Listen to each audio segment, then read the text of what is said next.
You know, the thing is, they were all strangers. And I mean every single one of them. But for the short amount of time that I was there, they had the heart to take me in as their own, and that's what really moved me. They trusted me for some reason, they did, enough to tell me everything. And you know, I see it as my responsibility to give them what they want the most, and that's for people in the world to understand what they're going through. And I think that's all they ever wanted.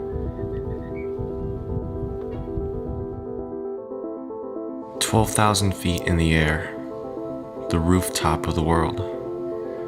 I can taste the clouds.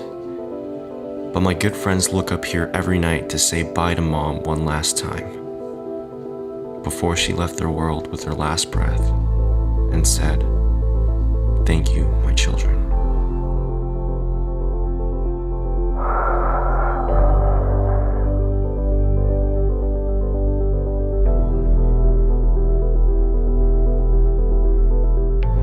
I spent 14 days in an orphanage occupied by 7 brothers and sisters of the same family. The moment I walked into the orphanage, I was missing in action from the rest of the world. No one would know where I was and what I was doing, but I left home telling people the one thing they should know, that I'm going to document the stories of child laborers. But living with the family brought me deep past the surface of this issue. There's a story to these children that no one but they know.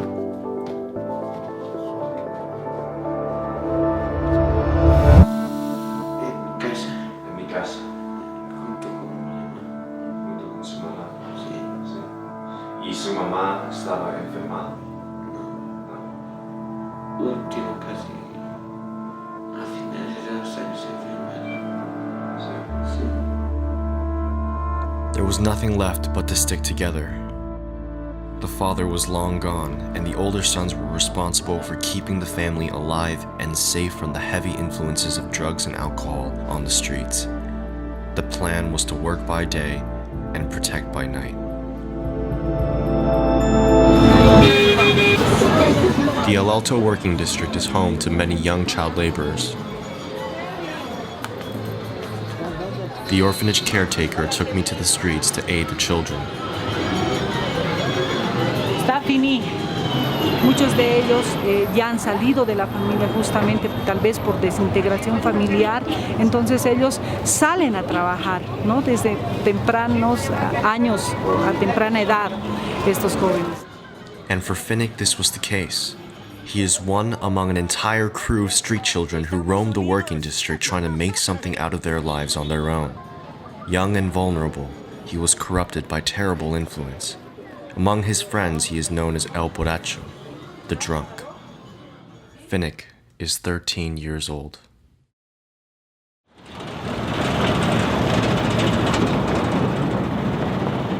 The adults running the orphanage decided it was time to take me to La Concha, a place abandoned by the government, left nothing but little hope and lost dreams.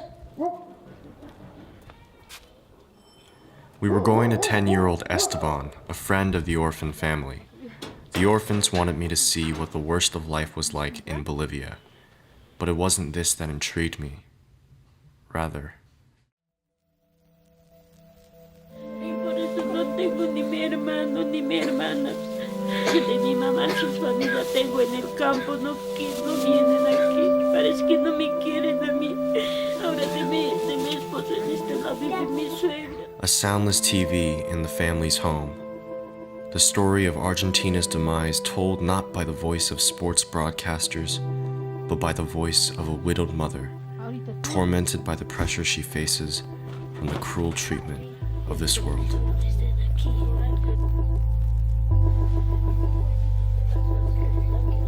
This is home, a continuous clashing of different realities in one place and one time.